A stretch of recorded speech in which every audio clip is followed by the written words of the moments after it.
Bà sư đấy bóng ổn từng ngọc nhéថ្ងៃនេះខ្ញុំនឹងនិយាយអំពីបញ្ហាដែលកើតមានក្នុងពេលដែលយើងប្រើប្រាស់ app ធនាគារតាមទូរស័ព្ទដៃបាទបច្ចុប្បន្នការប្រើប្រាស់ app ធនាគារតាមទូរស័ព្ទដៃគឺថាមានភាពពេញនិយមបាទព្រោះអីវាមានភាពងាយស្រួលក្នុងការដកប្រាក់ដាក់ប្រាក់ទូទាត់ប្រាក់បង់ថ្លៃទឹកថ្លៃភ្លើងបង់ថ្លៃសាលារៀនបង់ថ្លៃអីផ្សេងទៀតបាទវាមានភាពងាយស្រួលបាទតែទន្ទឹមគ្នានឹងភាពងាយស្រួលហ្នឹងបញ្ហាក៏កើតមានដែរបាទដូចជារឿងមួយមានជនខិលខូចម្នាក់បានទៅទិញឡានបាទទិញឡាននៅការ៉ាសហើយក្រោយពីទូទាត់ប្រាក់អីរួចរាល់ហើយក៏យកឡានចេញទៅបាទចេញទៅបានមួយរយៈគាត់ក៏ទេទៅធនាគារឲ្យធនាគារប្រកបលុយដែលគាត់ផ្ទេរទៅនឹងព្រោះគាត់ប្រាប់គេថាផ្ទេរខុសបាទហើយការ៉ាសឡានហ្នឹងគាត់ក៏ទទួលរងគ្រោះយ៉ាងទៅបាទហើយបញ្ហាហ្នឹងដោះស្រាយវាមិនងាយអីប្រហែលទេបាទហើយបើមិនខាតបង់អីក៏ខាតបង់ពេលវេលាដែរការ៉ាសឡានខាងការ៉ាសឡានបាទចឹងទេខ្ញុំឃើញថានេះជាមេរៀនយ៉ាងបងប្អូនត្រូវតែប្រុងប្រយ័ត្នហើយបើអាចបង្កើតទម្រង់អីមួយទៀតតាក់ទងនឹងការទូទាត់តាម QR code ហ្នឹងទៅដើម្បីឲ្យមានភាពរឹងមាំបាទឲ្យមានផុសតាំងច្រើនហើយការទូទាត់ហ្នឹងនៅក្នុង app ហ្នឹង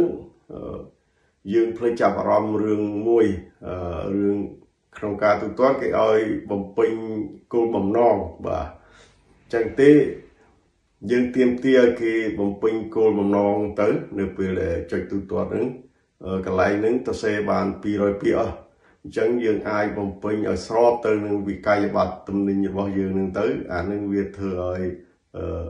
យើងហ្នឹងមានផ្លោះតាំងបានច្រើនបាទពឹងផ្អែកបានបាទហើយមានរឿងមួយទៀតមានបុគ្គលម្នាក់ហ្នឹងដើរតួជាអ្នកលក់គ្រឿងសំណង់ផ្សព្វផ្សាយតាមអនឡាញហ្នឹងទៅហើយម្នាក់ទៀតជាអ្នកទិញតាមអនឡាញដែរបាទហើយអ្នកពីរអ្នកហ្នឹងមិននឹងជាគេត្រូវឲ្យគ្នារៀបក្បួនឬក៏អត់ស្គាល់គ្នាមែនទេបាទ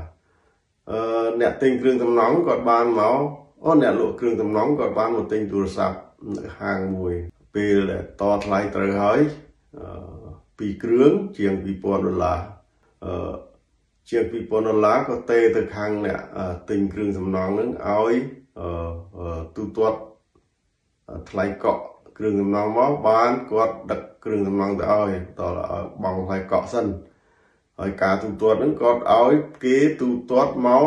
QR code អ្នកលក់ទូរស័ព្ទហ្នឹងដើម្បីទូទាត់ថ្លៃទូរស័ព្ទតែម្ដងបាទហើយក្រោយទូទាត់ហើយអញ្ចឹងទៅគាត់ក៏ចេញបាត់ទៅយកទូរស័ព្ទចេញបាត់ទៅមករយៈក្រោយមកអ្នកទិញគ្រឿងសំណង់ហ្នឹងអត់ឃើញដឹកគ្រឿងសំណង់ទៅឲ្យតាក់ទងអ្នកលក់គ្រឿងសំណង់លែងបានហើយក៏មកទាមទារតាមលេខទូរស័ព្ទតាម QR code អ្នកលក់ទូរស័ព្ទហ្នឹងទៅបាទមកទាមទារយកលុយវិញទៅអញ្ចឹងឃើញថាអ្នកលក់ទូរស័ព្ទទទួលរងគ្រោះអំពីរឿងហ្នឹងទៅតែការដោះស្រាយនោះវាមានប៉ុន្តែវាដូចខ្ញុំថាអញ្ចឹងវាមិនមែនងាយស្រួលទេបាទអញ្ចឹងទេខ្ញុំថារឿងហ្នឹងពីពេលនេះទៅយើងកុំទទួលលុយបែបប្រយោលហ្នឹងបាទខ្ញុំថាបែបប្រយោលចុះព្រោះអ្នកទិញអត់ទូទាត់ផងមានទៅពឹងគេអ្នកផ្សេងឲ្យទូទាត់ចឹងបើសិនជាមានរឿងនឹងកើតឡើងយើងគួរតែឲ្យអ្នកមានលុយនោះបាញ់មកអ្នកទិញនឹងសិនទៅបាញ់ចូលកង់អ្នកទិញសិនទៅហើយចាំឲ្យអ្នកទិញនឹងទូទាត់បន្តមកបាទអាហ្នឹងទើបការពារបានព្រោះវាជាមេរៀនហើយយើងធ្វើយ៉ាងទៅបាទអាហ្នឹងសម្រាប់លុយធំតែបើលុយតិចតួចអីអាហ្នឹងវាមិនអីទេអ្នកស្គាល់គ្នាអីបាទហើយរឿងមួយទៀតថ្មីហ្នឹងស្តៀងគ្នាដែរមានតកែចិនម្នាក់នោះឲ្យតកង់ឡានខ្មែរហ្នឹងជាជនជាតិខ្មែរមកទិញទូរស័ព្ទដូចគ្នាអញ្ចឹងបាទហើយ ក្រោយពីរឹសទូរស័ព្ទត្រូវហើយក៏ទេទៅឲ្យតកែនឹងតាក់ទងម្ចាស់ហាងដើម្បីទូទាត់បាញ់លុយអីតាម QR code អញ្ចឹងទៅហើយគាត់ក៏តាក់ទងគ្នាតាម Telegram ឯទៅតាមព័ត៌មានហ្នឹងប៉ុន្តែលុយអត់ឃើញចូលកុងទេហើយអញ្ចឹងអ្នកលក់ក៏មិនតន់ប្រកល់ទូរស័ព្ទឲ្យដែរហើយនៅតបអាគ្នាទៅកុងឡានហ្នឹងនៅទៀមទាយកទូរស័ព្ទថាតកែគាត់បាញ់លុយឲ្យអញ្ចឹងគាត់ត្រូវតែនៅយកទូរស័ព្ទមកបានហើយខាងអ្នកលក់គាត់មិនព្រមឲ្យដោយសារលុយអត់ចូលកុងហើយក្រោយហើយក៏តាក់ទងជនជាតិចិននឹងទៀតលែងបានទៅបាទអញ្ចឹងនៅប្រកែកគ្នានឹងទៅរហូតតអ្នកសារព័ត៌មានមកចុងក្រោយប៉ូលីសមកនាំទៅប៉ុស្តិ៍ដើម្បីបំភ្លឺទាំងអស់គ្នាទៅអញ្ចឹងឃើញថារឿងហ្នឹងក៏វាមានបញ្ហាដែរបាទអ្នកលក់ទូរស័ព្ទក៏ទទួលការខាតបង់ពេលវេលានឹងទៅបំភ្លឺអីហ្នឹងទៅបាទហើយនៅរឿងមួយទៀតរឿងដែលជនខិលខូចប្រឡំធ្វើបុគ្គលិកធនាគារហើយខលទៅបញ្ឆោតឲ្យអ្នកម្ចាស់ account នឹងផ្ដល់លេខកូដ OTP ទៅឲ្យអីហ្នឹងបាទអញ្ចឹងរយៈពេលកំណត់រយៈពេលបំពេញលេខកូដ OTP ហ្នឹងបើយើងកំណត់ឲ្យខ្លីកុំឲ្យវែងពេកបាទកំណត់ឲ្យខ្លីគាត់ធ្វើអីអត់បានទេព្រោះតម្រាំសួរគ្នាចុះឡើងហ្នឹង